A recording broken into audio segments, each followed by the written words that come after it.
involved argue that the environment won't be drastically affected, but some environmentalists are not convinced. Joining us, who's someone materially involved in this, watching the situation, involved in it, social worker John Clarke.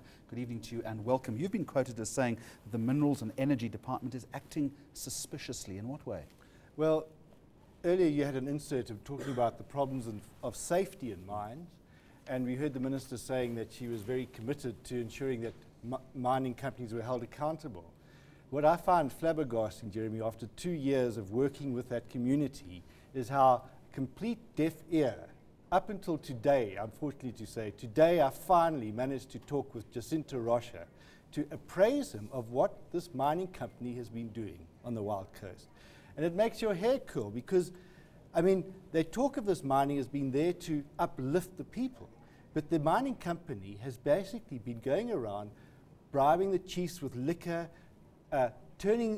splitting families, causing division, and creating what was once a peaceful community and a haven for ecotourism, and the sort of destination with the 2010 coming up, which could have attracted hundreds of tourists and really brought economic benefit, that mining company has sabotaged the existing ecotourism and is actually causing a major conflict within the community, which I worry is going to be another Pondo revolt that happened 50 years ago. We can get to that if we have time, but it's interesting to see government says, and most notably its Mineral and Energy spokesperson Becky Khumalo says Mineral Commodities, the company, is listed on the Australian Stock Exchange, therefore it could be relied to act upon as a responsible corporate citizen. I suspect you're not buying that, are you? Well, I mean, it's a venture capital outfit on the Australian Stock Exchange. Australia has much more liberal rules, it's discovered, than exchange to raise capital for high-risk ventures than we would allow in South Africa, and that's really what they've been doing. We found that if we started investigating and looked at their website and looked at the Australian Stock Exchange rules, that these guys were really lying to their own shareholders. And we even actually alerted some of their shareholders, and their share price was somewhere around 36 cents. It's now down around 12.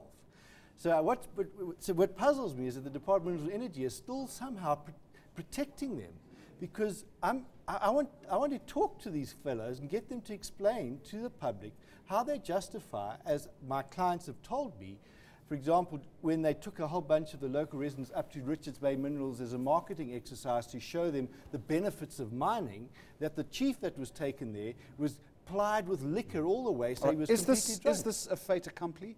Or no, are you fighting a losing battle here? Well, I mean, thankfully we have the Constitution. We look at what's happening in Zimbabwe and other places. South Africa is different. We have Constitution. There's a fundamental human rights at stake here. The Human Rights Commission are furious as well, I believe, because they've basically been snubbed by the Department of Minerals and Energy.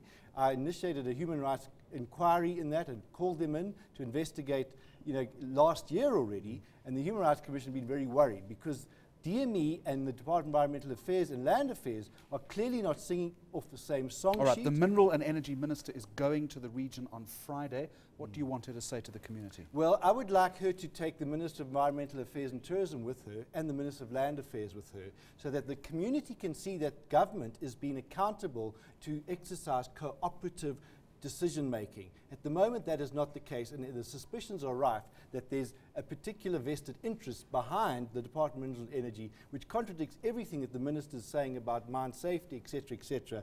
And I think this is a chance for her to now come clean, get Mineral Commodities to come and state their case, and answer the charges, if not in the court of law, to the public of South Africa and the community at Xolobeni. Right, John Clarke, we're going to leave it there. Thank you very much for joining us tonight. Right of reply, lots of allegations made, and the Minister or her spokespeople are more than welcome to join us on tomorrow night's edition of Newsnight.